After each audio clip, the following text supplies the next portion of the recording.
we go. Now we go to Hey, Danny. there I am. Yeah, a little bit of a jump scare. Like, oh, who is that ghost? Oh, that's just Danny. Yeah, unfortunately, I get that a lot, but that's okay. We are seeing right now is that this isn't only impacting us in Arkansas and Oklahoma. This is impacting really much of the center and southern portion of the country. A winter storm warning stretches from New Mexico down through Texas all the way to the New England states. And this right here in Maine is a winter storm watch. So eventually this will be a warning. So really much of the country in pink. The purple is an ice storm warning. So you're seeing that in eastern Texas, northern Louisiana, parts of Mississippi.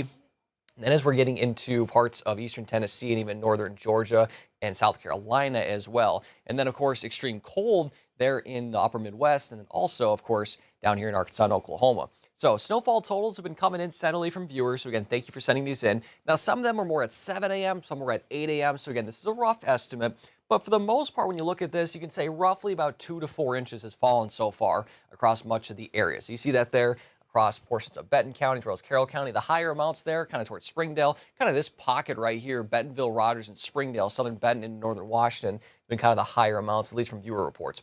Then closer to the River Valley here, we're seeing about 3.5 there in Uniontown, about 4 in Salisaw, 4.5 in Van Buren, 3 in Alma, 2.5 in Ozark. We'll continue to move farther south here, then out towards Jenny Lind, 3.5, Spiro 4.1, Poto 3.8, Hackett 4.5, Boonville there at 4.5, and Waldron at about 4. So again, roughly 2 to 4, some probably closer to 5. We've seen some reports of upwards of 5, maybe close to Fort Smith. So again, we'll continue to monitor updates for the totals, but again, a pretty decent amount has fallen. Now, as we're heading through the rest of this morning, notice that we're starting to see the break ensue. You can see it's really starting to die off here off to the west. Even in northwest Arkansas, we're seeing some gaps. So this is pretty much the end of round one moving through here through the rest of this morning. And temperatures, as you notice, are very cold. So it's not only going to be cold when the snow moves through, but it's going to be also a little bit breezy as well. But there's the gap right here, basically stretching through central Oklahoma and now even in parts of northwest Arkansas.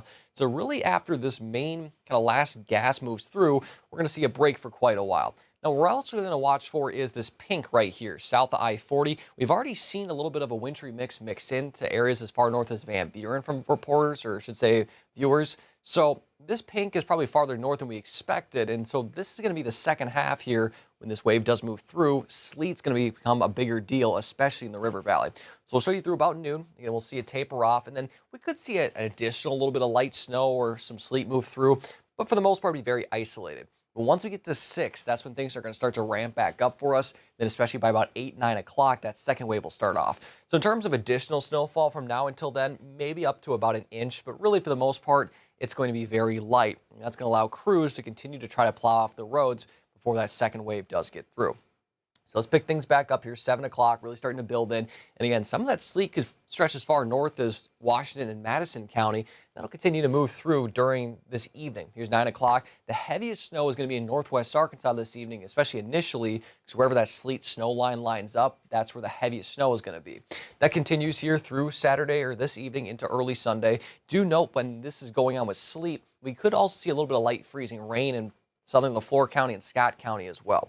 That'll continue into Sunday morning, tomorrow morning. Here's 6 a.m., pushing out that sleet to now all snow.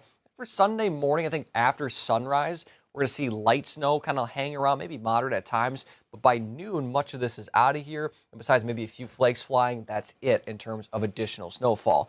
So now, okay, about maybe up to an inch here, including from now until 6 o'clock.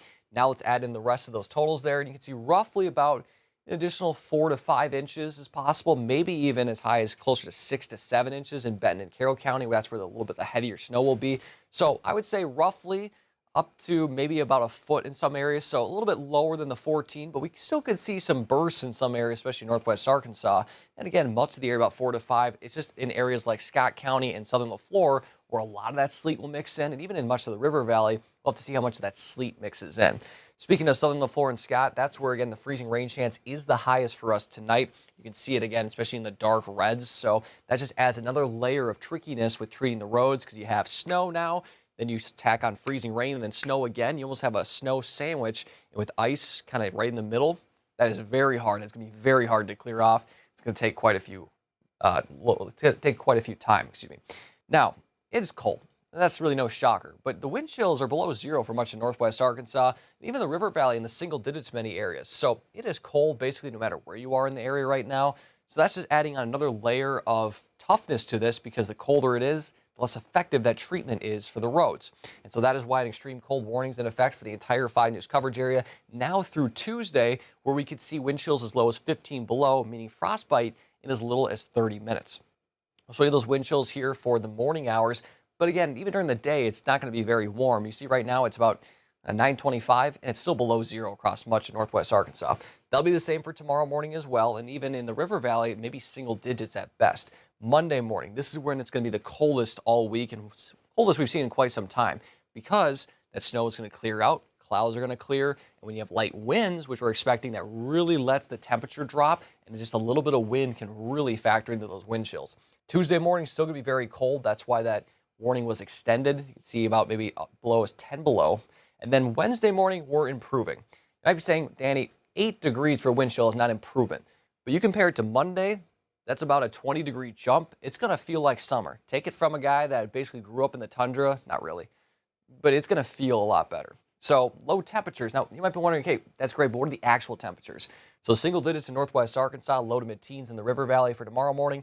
Monday morning, many areas about zero, if not below zero. And I think these will be a little bit lower just because when you have the snowpack and light winds, again, that drops off those temperatures. Tuesday morning, single digits for much of the area before Wednesday morning, improving into the low to mid-teens. So we're going to see very chilly conditions, not only overnight, but also during the day. We're not going to see much improvement during the day. And this is a problem for multiple reasons. One is going to be the snow is going to be stuck here for quite a while, and along with that sleet, it's not until maybe Tuesday we get above freezing, if not Wednesday. So the roads are going to probably be tricky through at least Wednesday, if not longer, because after that, temperatures dip back below freezing, and of course, overnight lows are well below freezing. But another problem is, especially when temperatures are below 20 degrees, that's when diesel, the fuel, it gels up, becomes more of a hard substance, a solid, if it's just sitting idle.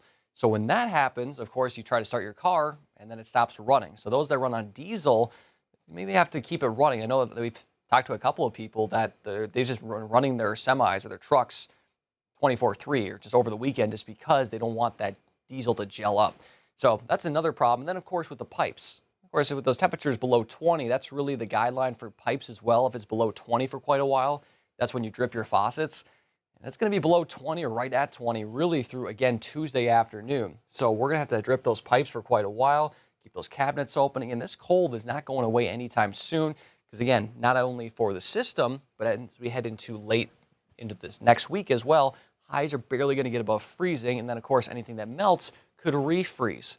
So really through the rest of January, it looks like it's going to be cold. It's going to be dry after this weekend. That's going to be good for a little while, but it's going to be very cold. And we're not going to see a whole lot of help here with any warmth coming up anytime soon. Emily and Morgan. Thanks, Danny. We're taking another look at some of your pictures. You may recognize this very special girl here. This is Fancy. She's the daughter of Scott Covert, a geologist. Yes. And she's so pretty. Look at how happy she is about this storm. This is her first snow.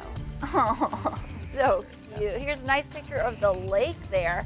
It's gorgeous. Look at those dogs playing. Oh my goodness, we love all of your photos. Please send them to 479-785-5000.